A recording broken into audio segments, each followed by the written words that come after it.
Axe the tax. And that's the battle cry for one populist Canadian political party.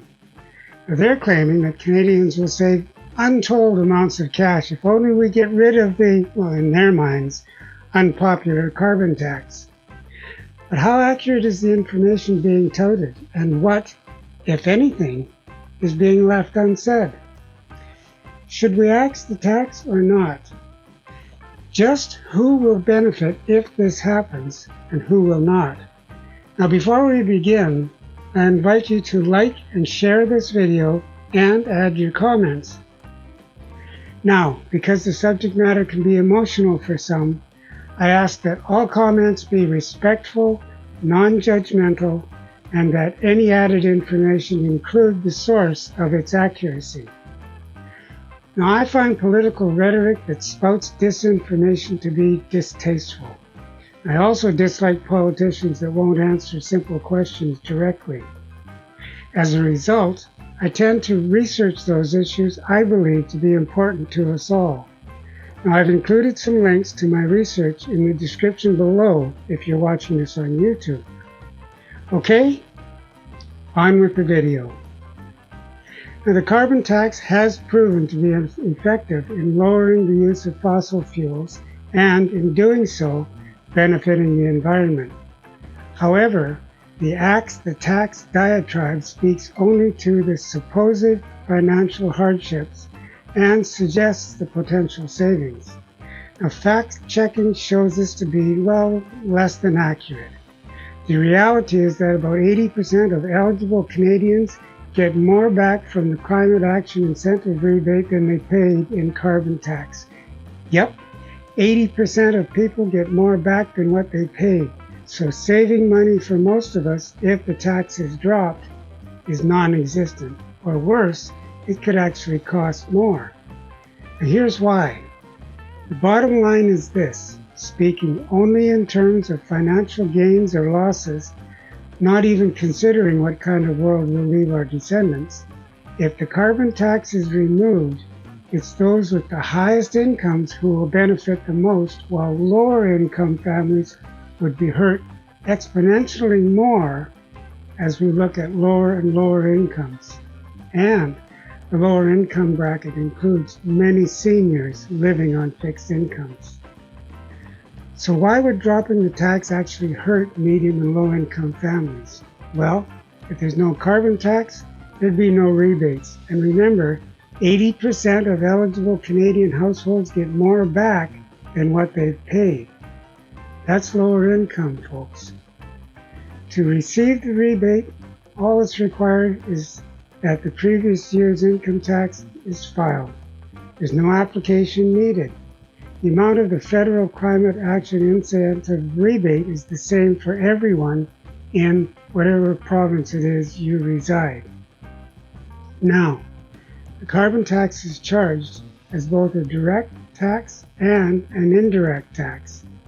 Direct carbon tax is paid on things like gasoline, diesel, natural gas, propane, fossil fuels. Indirect tax is included in the cost of the goods and services you buy. Rich people tend to spend more on both direct and indirect carbon tax simply because they purchase more. Again, the federal rebate for the rich is exactly the same as it is for lower income families. However, the impact would be much greater on the lower income group should the rebates disappear along with the carbon tax, because the lower income demographic spends less and needs that money more. The rebate is important to low income families who may be struggling financially. Those rebates mean a lot to people who have less.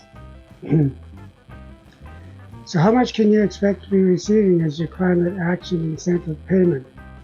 Well, let's look at the federal rebates from April 2023 through January 2024. Now, these were paid out to residents of Alberta, Manitoba, Ontario, Saskatchewan, Newfoundland and Labrador, New Brunswick, Nova Scotia, and Prince Edward Island. Annual rebates in each province for a family of 4 from April 2023 to January 2024 ranged from $960 to $1,544, with Albertans receiving the highest amount. Now, if I'm understanding correctly, the amount of the rebate depends on how much is collected in each jurisdiction. Oh, as an aside, BC, Quebec, Yukon, and the NWT have their own carbon tax regime, while Nunavut seems to have a program that is theirs, but is administered by the federal government. Now, we live in BC, and we received a total of $715.78 from the BC Climate Action Tax Credit over the same period. That's less than other provinces, but still considerably more than I paid in carbon tax. See, we've installed a heat pump, we drive no more than necessary, and we do what we can to lower our use of fossil fuels. Oh, some folks say they don't get a rebate. Well, the usual cause for this is not having filed the previous year's taxes, in which case they're not eligible. Now, there's some plausible reasons for thinking that even when they did in fact receive it, that they don't think they did. They may simply have not noticed the direct deposit or mistaken it for some other government payment or some other payment entirely. Also, because the rebate only goes to one spouse, it's also possible that our significant other received the payment and we just weren't aware. So, what do you think? Are we capable of seeing beyond our own political biases? Are we content to continue being low-level information voters, or do we want proven factual information? For me, knowing that I'm doing what I can to leave a better world for my descendants, while at the same time adding money to my bank account, makes perfect sense. So, I'll continue supporting the efforts to reduce the use of fossil fuels and the work towards the transition toward reusable, environmentally friendly energy. So while you're here, please like and share the video. Subscribe to my channel and click the bell so that you're notified when new videos are uploaded.